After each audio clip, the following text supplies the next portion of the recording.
Hi, ನನ್ನ ಎಲ್ಲ ಕನ್ನಡ ಜನತೆಗೆ ಇವತ್ತು ಶಿಕ್ಷಕರ ದಿನಾಚರಣೆಗಳ ಶುಭಾಶಯಗಳನ್ನು ಹೇಳ್ತಾ ನನ್ನ ಫಸ್ಟ್ ವ್ಲಾಗ್ನ ನಾನು ಇವತ್ತು ನನ್ನ ಸ್ಪೆಷಲ್ ಡೇ ಆದಂಥ ಇವತ್ತು ನನ್ನ ಸೆಕೆಂಡ್ ಆ್ಯನಿವರ್ಸರಿ ಇದೆ. ಸೊ ಹಾಗಾಗಿ ನಾನು ಇವತ್ತು ಯಾಕಪ್ಪ ಈ ವ್ಲಾಗ್ನ ಮಾಡಬಾರ್ದು ಅಂತ ತುಂಬಾ ಆಸೆ ಬಂತು. ಸೊ ಹೇಗೆ ನೋಡೋಣ, ಇವತ್ತು ಟ್ರೈ ಮಾಡೋಣ. ಮೈ ಫಸ್ಟ್ ವ್ಲಾಗ್ ಹೇಗೆ ಬರುತ್ತೆ ಏನೋ ಗೊತ್ತಿಲ್ಲ, ಬಟ್ ನಿಮ್ಮೆಲ್ಲರ ಆಶೀರ್ವಾದ ಇದ್ದರೆ ಚೆನ್ನಾಗಿ ಬರುತ್ತೆ ಖಂಡಿತವಾಗಿ. ಹಾಗಾಗಿ ನಾನು ನನ್ನ ತಂಗಿ ಸೋನು ಹೆಲ್ಪ್ ತೊಗೊಂಡು ಇವತ್ತು ನಾನು ಫಸ್ಟ್ ವ್ಲಾಗ್ನ ಸ್ಟಾರ್ಟ್ ಮಾಡ್ತಾಯಿದ್ದೀನಿ. ನನಗೆ ನಿಮ್ಮೆಲ್ಲರ ಆಶೀರ್ವಾದ ಬೇಕು. ಇವಾಗ ನಾವು ದೇವಸ್ಥಾನಕ್ಕೆ ಹೋಗೋಕ್ಕೆ ರೆಡಿಯಾಗಿದ್ದೀವಿ.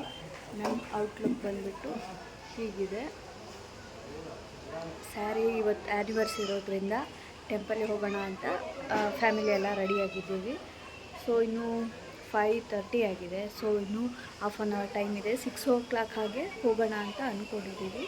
ಸೊ ಇವಾಗ ನಾವು ಫಸ್ಟ್ ರೆಡಿ ಆಗಿಬಿಟ್ಟು ಇನ್ನು ಟೆಂಪಲಿಗೆ ಹೋಗೋದನ್ನ ನಾನು ನೆಕ್ಸ್ಟು ತೋರಿಸ್ತೀನಿ. ನಾನು ಸೋನು ಟೆಂಪಲಿಗೆ ಹೋಗಲಿಕ್ಕೆ ರೆಡಿಯಾಗಿದ್ದೀವಿ. ಸೊ ಇವಾಗ ನೆಕ್ಸ್ಟು ಟೆಂಪಲ್ನ ನಾವು ಕಾರಲ್ಲಿ ಬಂದು ರೀಚ್ ಆದ್ವಿ. ಸೊ ಇಲ್ಲಿ ದುಗ್ಗಮ್ಮನ ದೇವಸ್ಥಾನದಲ್ಲಿ ದೇವರ ದರ್ಶನ ಮುಗಿಸ್ಕೊಂಡ್ವಿ. ಹಾಗೆ ನಮ್ಮ ಅತ್ತೆ, ನಮ್ಮ ಯಜಮಾನ್ರು, ನನ್ನ ಮಗು, ನನ್ನ ಸಿಸ್ಟರು ನಾವು ಟೆಂಪಲಿಗೆ ಬಂದಿದ್ವಿ. ಟೆಂಪಲಿಗೆ ಬಂದುಬಿಟ್ಟು ದುಗ್ಗಮ್ಮ ದೇವರ ದರ್ಶನ ಚೆನ್ನಾಗಾಯಿತು. ತುಂಬ ಖುಷಿ ಆಯಿತು. ಆ್ಯನಿವರ್ಸರಿ ದಿನ ದೇವ್ರ ದರ್ಶನ ಮುಗಿಸ್ಕೊಂಡ್ರೆ ಅದೇನೋ ಮನಸ್ಸಿಗೆ ತುಂಬಾ ಖುಷಿ ಆಗುತ್ತೆ. ಯಾಕಂದರೆ ನಮಗೇನೇ ಖುಷಿ ಕೊಟ್ಟರು ದೇವಸ್ಥಾನದಲ್ಲಿರೋ ನೆಮ್ಮದಿ ಮತ್ತು ಬೇರೆ ಜಾಗದಲ್ಲಿ ಸಿಗೋದಿಲ್ಲ. ಹಾಗಾಗಿ ನಾವು ಫಸ್ಟ್ ದೇವಸ್ಥಾನಕ್ಕೆ ಬಂದು ದರ್ಶನ ಮುಗಿಸ್ಕೊಳ್ಳೋಣ ಅಂದ್ಬಿಟ್ಟು ಎಲ್ಲ ಇಡೀ ಫ್ಯಾಮಿಲಿ ಬಂದುಬಿಟ್ಟು ನಾವು ದುಗ್ಗಮ್ಮ ದೇವಸ್ಥಾನದಲ್ಲಿ ದೇವಿಗೆ ಎಲ್ಲ ಅರ್ಚನೆ ಮಾಡಿಸಿ ಬೆಳಗ್ಗೆನೇ ಅರ್ಚನೆ ಎಲ್ಲ ಮುಗಿಸಿ ಸಂಜೆ ಆಗಿ ಬಂದುಬಿಟ್ಟು ದರ್ಶನ ಮಾಡೋಣ ಅಂತ ಅಂದ್ಕೊಂಡಿದ್ವಿ. ಸೊ ದರ್ಶನ ಮುಗಿಸ್ಬಿಟ್ಟು ನಮ್ಮ ಅತ್ತೆ, ನಮ್ಮ ಮನೆಯವರು, ನಮ್ಮ ಸಿಸ್ಟರು ಎಲ್ಲರೂ ಪಾರ್ಟಿಗೆ ಲೇಟ್ ಆಗುತ್ತೆ ಅಂದ್ಬಿಟ್ಟು ಕಾರಲ್ಲಿ ಬೇಗನೆ ಪಾರ್ಟಿ ಇರೋ ಪ್ಲೇಸಿಗೆ ಹೊರಟಿದ್ವಿ.